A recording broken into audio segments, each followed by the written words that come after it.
Halo semua pemirsa Opera Entertainment, saya Nikita Mirzani. Di program ini saya akan mewawancarai seorang mantan narapidana yang akan bercerita mengenai kisah atau motif di balik kasus yang ia lakukan.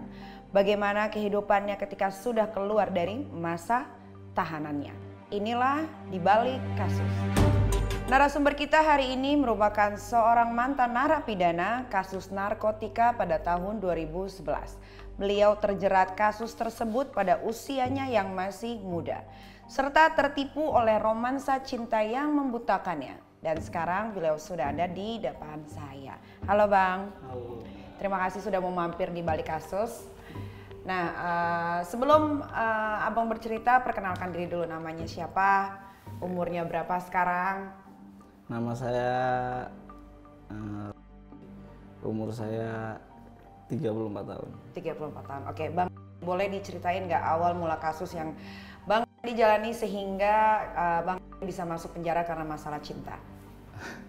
Awalnya saya itu tidak memakai narkoba, saya berhubungan dengan seorang wanita di atas umur saya lebih jauh. Kita tinggal satu kos dan dia membawa temannya untuk memakai narkoba di salah satu kosan saya. Awal sih saya nggak tahu itu dia pakai apa, saya nggak pernah tahu dah. Tiba-tiba dia membawa teman lagi untuk mengundang teman untuk memakai barang itu bareng-bareng. Nah, saya juga nggak merasa pengen tahu dia mau pakai apa.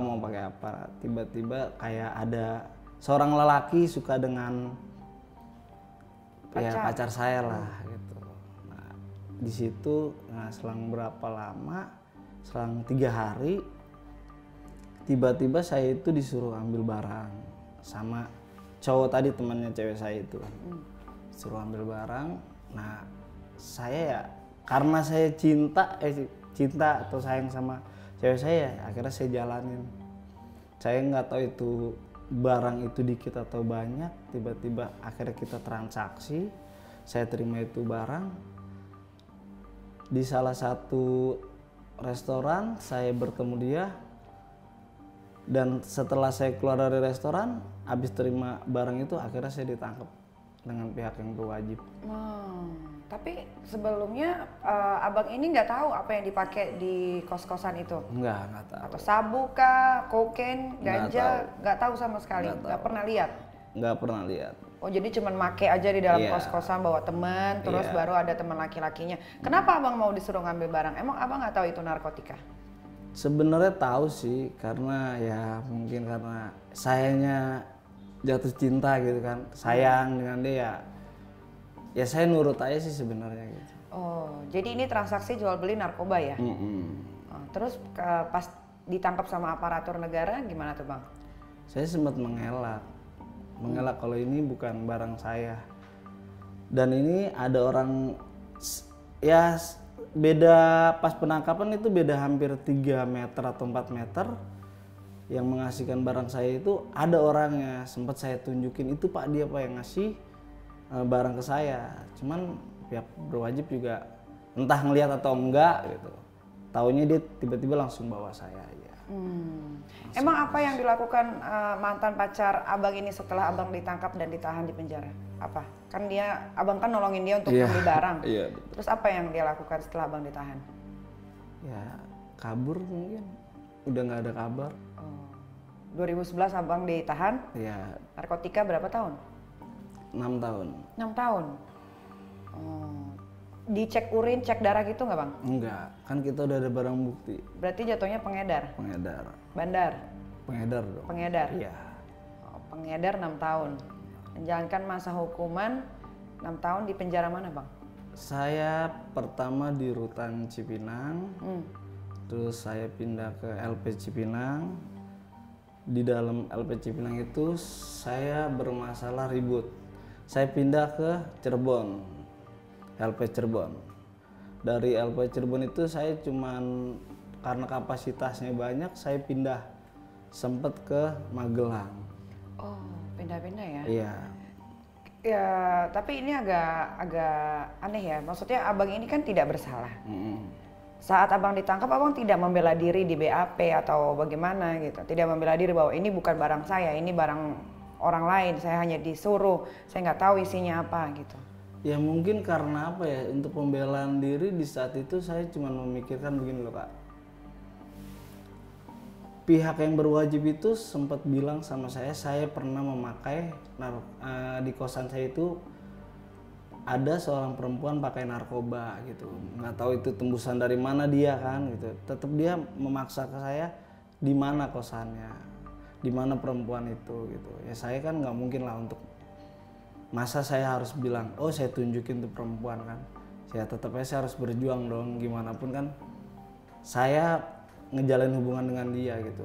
Ya udah saya akuin itu bareng saya. Oh, jadi abang ngamanin pacar. Iya. Yang ternyata sekarang yang ternyata selama abang di penjara pun dia tidak pernah besuk ya?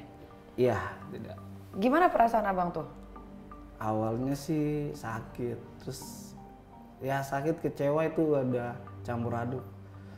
Cuman alhamdulillah dengan berjalannya waktu akhirnya saya terbiasa.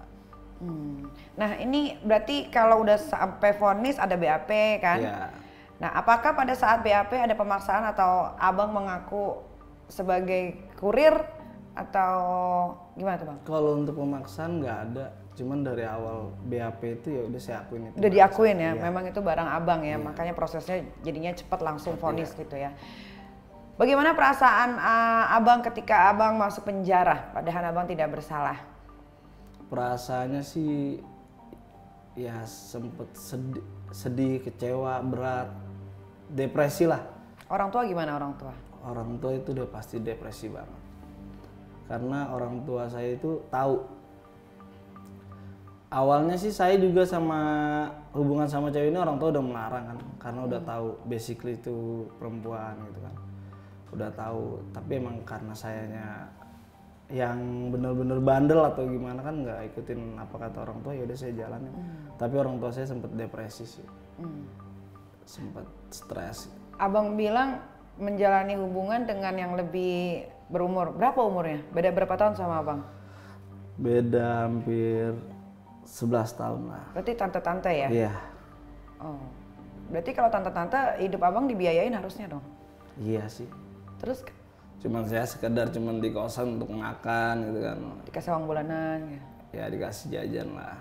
Oh, oke. Nah bang, katanya ketika masuk ke lapas Cipinang, abang ini harus melewati beberapa step yang harus dijalanin.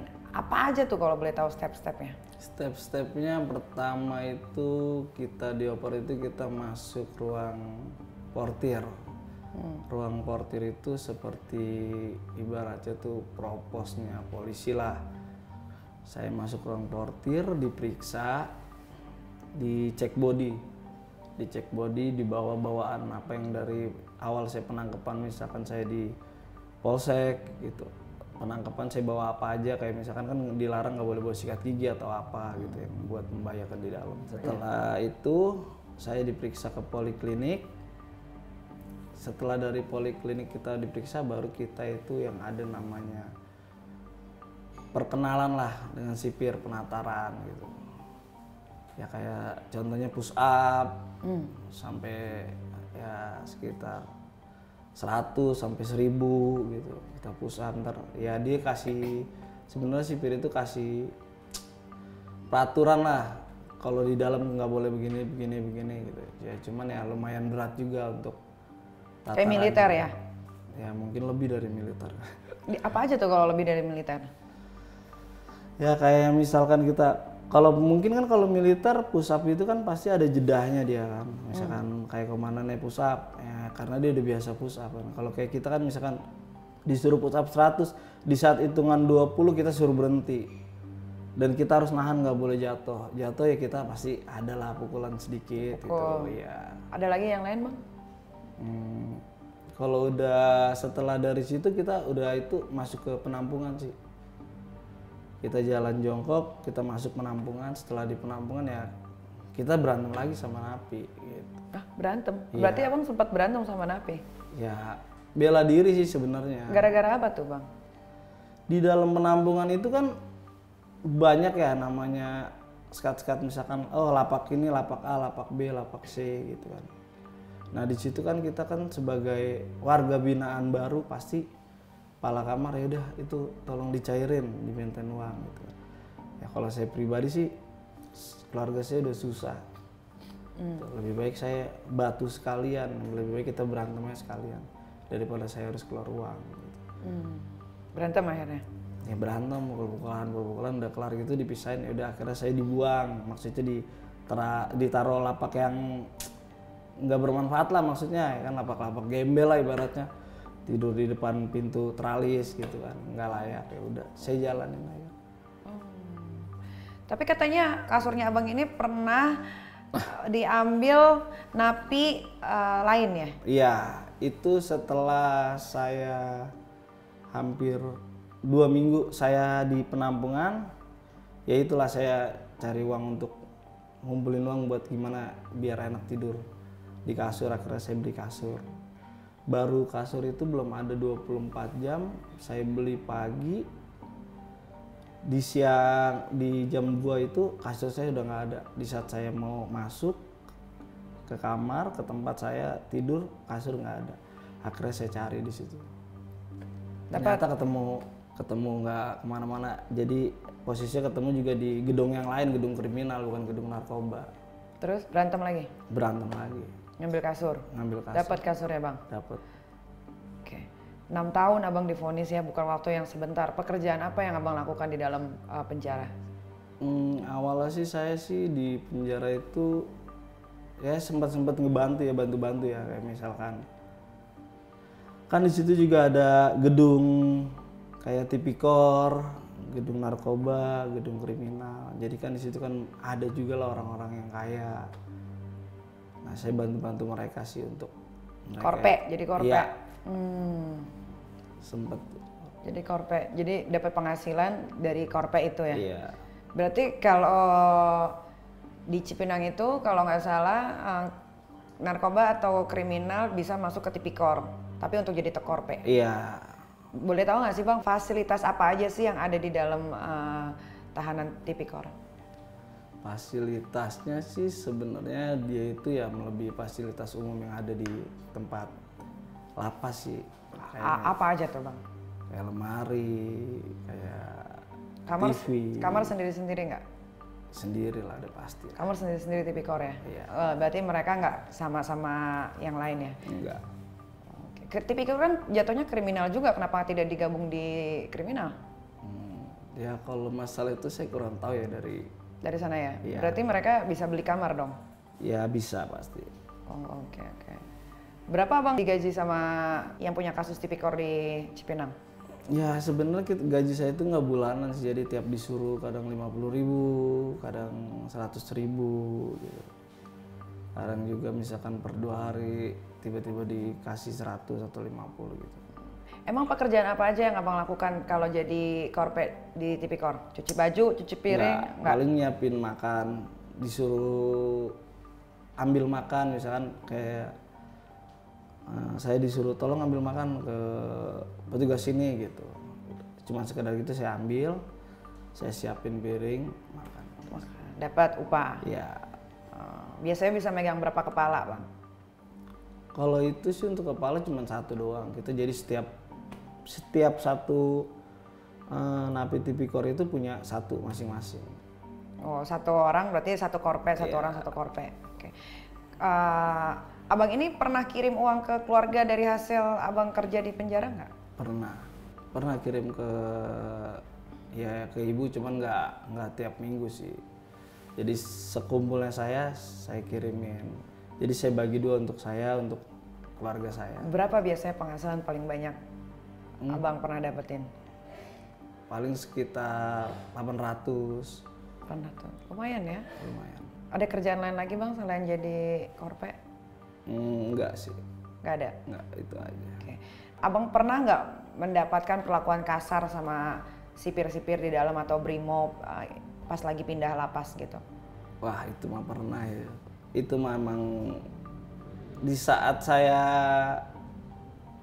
operan, kan kita ada, karena operan saya bermasalah itu pasti ada data, nyari data dulu itu brimobnya. Nah di situ tuh kita dapat perlakuan tuh kayak seperti tataran juga, cuman lebih parah dari sipir. Apa tuh? Kayak misalkan ditanyakan masalahnya apa, kayak misalkan ribut atau bunuh di dalam, mereka nusuk atau gimana gitu kan. Nah itu adalah pasti dia bilang mau jadi jagoan, ya nih rasain dulu dipukul, entah diinjak mulutnya, pokoknya perlakuannya tuh dia semena-mena lah ya kan. Kita kan nggak bisa berbuat apa-apa gitu kan, kita mau lawan kita juga bingung kan. Gitu. Jadi ya perlakuannya lebih kurang menyenangkan aja. Abang pernah diinjak mulutnya? Pernah. Dek gitu, Iya. bener diinjek gitu, bukan Diinjek. cuma ditempelin kaki doang? Enggak, diinjak mulut saya, terus kayak dada saya pakai senapan. Sampai sekarang, sampai saat ini sih belum pernah saya ronsen sih, cuma tiba-tiba sering sakit gitu, nyeri, sering nyeri. Menurut abang kenapa mereka melakukan itu? Kan abang sudah dihukum 6 tahun, harusnya sudah nggak boleh dihukum yang lain-lain. Gimana kalau menurut saya sih dia mungkin kurang kerjaan juga kali ya, nggak ada kerjaan lagi dia bisa Melampiaskan emosi Iya. mungkin lebih tepatnya ya. Oke, nah ketika luka-luka dibantu nggak diobatin sama sipir yang di dalam? Katanya abang juga mulutnya sampai pecah kan? Kalau itu mah enggak kan, kita kan prosesnya kita mau dioper. Jadi sebenarnya gini, sebelum dioper digebuk dulu. Iya, jadi kan kita kan mau masuk ke bis operan. Nah itu ada tataran lagi kan. Berarti masih di tempat yang sama ya? Iya. Oh, berarti nggak diobatin? Ya enggak langsung masuk ke bis. Gitu.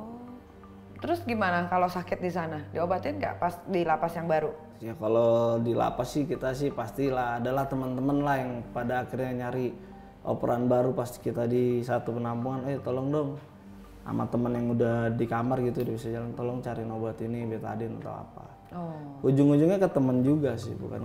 Oh. Bang, kalau boleh tanya nih ya, apa saja sih perbedaan setiap lapas yang pernah abang jalanin? Kan abang 4 lapas ya? Iya. Kalau untuk lapas sih saya lebih nyaman gitu, lebih sukanya itu maksudnya kebersamaannya, sanang makannya nih, untuk makannya itu lebih di daerah dibanding sama di Jakarta. Emang kenapa kalau di Jakarta? Nasinya nggak kemakan. Nasi perak ya? Iya, peraknya tuh bukan perak bener-bener perak, jadi ngumpul begitu kayak batu. Gitu, kayak sayurnya tuh nggak bisa kita makan, anta nggak ada rasanya. Gitu. Pokoknya sebenarnya nggak layak dimakan sih. Kalau menurut saya, cuman orang yang makan itu karena kepepet nggak punya biaya atau Gak punya uang, gak ya pernah nggak ada dibesuk. keluarga gitu, Iya. kayak anak hilang dia kepepet lah dia harus makan gitu. Oh, dan saya juga pernah di penjara bang sebetulnya. Jadi tempat makannya itu ada lumutnya gitu. Iya. Ada nggak kayak gitu? Ya ada, itu namanya kan cadong tuh. Ya cadong, nasi Iya. cadong. Memang sih, maksudnya nasi cadong itu kayak nasi basi. Basi. Ya. Betul. Bang, di dalam sel itu ada berapa orang? Sekitar 25 orang. 25 itu yang di Cipinang? Di Cipinang itu bisa sekitar ya 25 ke atas lah. 25 ke atas. Yang Kalau di daerah itu sekitar 25. tidur gimana tidur? 25 tidur ganti-gantian atau? Ya sedapatnya aja sih, sebenarnya sepesa sih kita nempel-nempel aja gitu. Dapat untuk di daerah itu untuk tidur sih ya alhamdulillah nyaman lah gitu. Maksudnya biar nempel-nempel gimana kan tetap dapat. Tetap tidur ya. Ngomongin makanan yang di daerah mana yang enak kata abang makanannya lapasnya? Pekalongan. Pekalongan enak ya, memanusiakan manusia. Memanusiakan manusia. Tiap hari Kamis pasti lauknya ada ayam. Oke, bisa kegiatan di sana? Kegiatan banyak.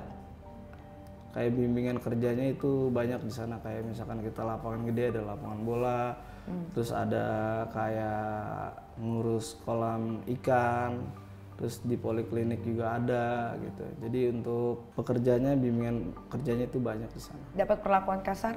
Wah enggak. Di Pekalongan sama sekali enggak? Orang yang baik-baik, sipirnya baik. Baik, Jadi beda jauh sama Cipinang ya? jauh. Menurut abang, lapas mana yang paling tidak nyaman selama abang pernah di penjara? Jakarta. Kenapa tuh? Ya nggak nyaman aja buat saya. Jadi dia itu, kalau kita kan sebagai warga binaan ya, gitu. Cuman ya kalau untuk di Jakarta itu satu, makanan nggak layak, dan kedua itu fasilitas untuk tidur, kita kalau misalkan sebagai anak hilang, kita nggak bisa tidur di kamar. Di mana ditidurinnya? Di lorong. Oh, di lorong. Karena di kamar itu kan kalau misalkan ada bayar kamar juga kan. Oh, bayar kamar? Berapa Iya. bayar kamar, Bang? Ya bisa sebulan 300, 400. Itu dibayar ke Kepala kamar. kepala kamar itu tahanan juga? Iya, Bukan sipir? bukan. Tapi kepala kamar itu kan pasti kan ada. Suruhan sipir? Iya. Oke. Kalau soal fasilitas toilet bagaimana di Cipinang? Oh, kalau untuk di kamar-kamar bersih, bagus. Bersih. Bagus. Tapi katanya abang pernah BAB sambil berdiri. Oh, itu di daerah saya. Oh, di daerah? Daerah mana, Bang? Daerah Cirebon. Oke. Kenapa bisa BAB berdiri? Itu kan masalah juga, saya ribut juga di sana. Ribut Jadi lagi? masuk sel. Abang doyan ribut ya? Enggak sih, maksudnya bela diri. Oh. Gitu. Ya kan kalau ibaratnya kan ada pepatah kan ibaratnya lebih baik satu hari jadi macan daripada satu hari jadi kodok kan. Oh, oke. Oke. Berarti abang pernah di Selti? Pernah. Yang bikin jadi BAB-nya berdiri? Iya. Masalah ribut itu? Iya. Oke. Katanya abang pernah ada kejadian yang nggak bisa dilupakan ketika di lapas Pekalongan. Apa tuh ceritanya, Bang? Ya kalau ya cerita saya untuk yang nggak bisa saya lupain itu kayak satu kamar itu kita kompak, kebersamanya ada, solidaritasnya ada tinggi, saling menyayangi, sipirnya juga baik gitu kan. Di saat kayak misalkan saya jatuh sakit, teman saya jatuh sakit gitu, sipirnya itu cepat untuk bertindaknya. Jadi kebersamaannya di daerah itu saya luar biasa sih. Sampai benar-benar saya bebas, saya tuh nggak bakal lupa sama mereka gitu. Katanya pernah lihat hantu. Sering Kak, jadi kalau itu di Selti mah udah sering udah. Kalau Selti di Cirebon. Iya di Cirebon, itu mah udah hal-hal biasa sih sebenarnya. Karena banyak yang bunuh diri kalau nggak salah Selti ya. Iya bisa bunuh diri, stres, terus kan kayak lapasnya itu mungkin lapasan bangunan lama kan. Itu mah udah hal biasa lah. Hal biasa. Menurut saya. Bagaimana reaksi keluarga ketika abang di penjara dan kasusnya narkoba? Reaksinya apa ya? Ya keluarga saya, orang tua saya itu cukup sedih sih sebenarnya. Sempat depresi, ya kayak ibu saya kayak dia nggak bisa makan, cuman kakak saya sih yang ngabarin, tolong telepon mama, bikin kuat gitu kan.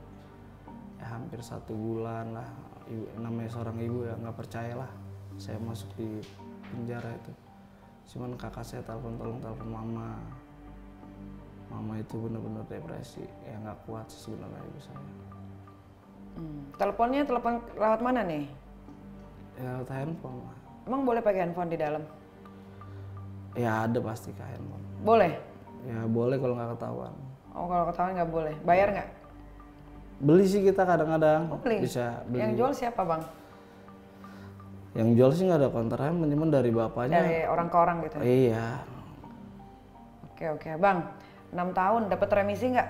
dapat. Jadi jalanin berapa tahun? 5 tahun 2 bulan. Oh, dikurangin lumayan ya? Iya, 10 bulan. Dikurangin berapa? 10 bulan. 10 bulan. Ya, lumayan. Nah, karena abang ini ditangkapnya karena narkoba, padahal abang nggak pernah pakai narkoba. Tapi akhirnya abang nyobain narkoba nggak? Nyobain Di mana nyobainnya? di penjara. Oh, kok di penjara bisa pakai narkoba? Ya ada sih Kak, banyak juga sih. Ada yang jual? Ya ada yang jual. Ada bandarnya? Ada. Belinya gimana caranya? Ya beli pakai, ya kita transaksi biasa aja gitu kan. Beli, abang punya duit, abang Ya, beli. Pakainya di mana? Ya pakainya tetap di Dalam sel? Iya. Terus teman-teman satu selnya nggak ada yang ngadu ke sipir? Teman-temannya juga ya pemakai juga Kak, banyak juga yang memakai. Tapi sipir ada yang tahu nggak? Ya kalau sipir udah pasti tahu lah Kak. Pasti tahu, tapi diam aja ya. Nggak Ini di mungkin mana nggak nih? tahu. Jakarta atau di mana? Pekalongan, Cirebon? Di Jakarta. Di Jakarta. Oh, padahal abang ya abang narkoba soalnya ya. Jadi diselinnya sama orang narkoba. Iya. Berapa harga narkoba di dalam penjara, Bang? Sebenarnya sama, cuman beda takaran aja sih. Gimana tuh? Takarannya lebih dikit mungkin. Oh, Nah, kan kalau standar di luar itu kan misalkan harga 200 itu lumayan banyak, kalau di sono di dalam itu bisa dikit. abang pakai apa di dalam? Saya sabu. Sabu. Abang nggak pernah make, pas abang cobain, gimana rasanya? Rasanya gimana ya, cuman nggak bisa tidur, gelisah, malah tambah banyak pikiran buat pikir keluar mulu, pikir ke orang tua, jadi gelisah aja sih. Itu abang make sekali, 2 kali atau? 1 kali. Cuman 1 kali? 1 kali. Berapa lama jadi pemakai? Jadi pemakai di mana? Di dalam, sekali itu? Kalau di dalamnya itu saya cuma 1 kali. Kalau di luar make juga? Pada akhirnya bebas saya sempat make juga. Iya. Kenapa? Nggak takut ditangkap? Udah keluar make? Kalau di luar kan, ya saya pertama pulang saya pakai di luar, cuman saya juga karena keinginan gitu karena teman juga sih, faktornya juga karena teman ya. Akhirnya saya pakai juga di luar. Cuman sih berhenti juga setelah di luar saya pakai 1 kali tuh sempat ya lumayan banyak kena temen. Cuman saya nikmatin, gak ada kenikmatannya sama seperti yang saya pakai di dalam, karena saya berhenti juga. Oke. Ini karena menarik. deg-degan juga sih kalau pakai ya? di luar, lebih nyamanan pakai di dalam kan. Oh jadi lebih nyaman pakai di dalam ya, karena emang tempatnya ya. Udah mau ngapain lagi, orang udah di penjara kasus narkoba, pakai narkobanya ya di dalam. Berarti ada jual beli dong, transaksi di dalam penjara. Ya begitu deh Kak. Biasanya yang beli-beli siapa bang? Ya kita napi lah. Napi-napi. Yang ngejual biasanya siapa? Jual juga napi. Napi. Iya. Tapi pasti bisa masuk ke dalam. Ya karena ya petugas lah. Petugas ya. Berarti semua itu campur tangannya petugas dan kepala pimpinannya sebetulnya. Kalau anak buah kan cuma menjalani. Menjalani. Ya kan. Oke. Pernah ketemu bandar besar di dalam? Pernah. Cuman kan sekarang kan udah almarhum kan. Oh udah ditembak mati? Iya. Oke. Berarti kalau untuk pemakai sebetulnya ditaruh di penjara malah seneng ya? Ya seneng lah. Malah jadi happy ya, udah pasti seneng. Bukan jadi sembuh ya? Bukan jadi sembuh, seneng. Karena rasa was-wasnya nggak ada orang makainya di dalam. Udah nggak bakal jerak. Kalau misalkan pemakai ketangkep di dalam untuk memakai lagi tuh dia udah nggak mungkin jerak. Pasti di sana lebih banyak sih. Kalau misalkan ini pemakai sudah divonis, pakainya di dalam penjara, ketahuan sipir, nggak mungkin ditambahin kan? Sebenarnya bisa ditambahin kalau misalkan itu sipirnya ada yang sipir bener-bener sipir sadis lah, saklek gitu ya kan. Yang benar-benar sipir bersih maksudnya. Oh sipir bersih kalau ngelihat pasti akan ditambahin hukumannya. Tapi kalau sipirnya nggak bersih ya udah lo pakai aja, yang penting gaulan. Ya yang penting dapat pemasukan gitu ya. Berarti nggak semua sipir sebetulnya kayak begitu ya bang ya? Enggak. Kayak ada juga yang hatinya masih bersih ya? Banyak itu juga. Banyak ya, oke. Pelajaran apa yang abang dapat selama menjalani masa tahanan 5 tahun 2 bulan? Pelajaran yang saya dapat di situ banyak sih Kak, hikmahnya Kak. Kayak misalkan ya saya udah di saat keluar, ibarat saya berpikir untuk narkoba tuh udah jauh maksudnya. Pelajaran untuk kayak misalkan kebersamaan sama temen, saling merangkul, jadi bisa ngeliat temen tuh yang munafik atau enggak kan, di sana kan banyak orang kan. Banyak sih untuk pelajaran saya di sana. Banyak. Oke. Abang sekarang pacaran lagi sama tante-tante atau udah kapok? Kapok ah. Kapok ya? Sama seumuran aja? Ya belum juga sih, belum pengen juga sih. Karena kapan sih abang bebas ini? 2018. Udah berapa tahun? 2018? Ya. Belum lama dong? Ya. Oh, baru 3 tahun ya keluar bebas ya bang? 4 tahun jalan. 4 tahun ya. Apa yang abang mau lakukan ketika pertama kali keluar penjara, saat udah tahu nih, besok keluar, apa yang abang lakukan pertama kali? Saya pertama kali yang mau lakukan itu, saya mau cari tuh perempuan, masih mau ketemu. Dapat sih, akhirnya ketemu, sempat ketemu, pada akhirnya dia ngajak bareng lagi sama saya. Ya, cuman saya tolak.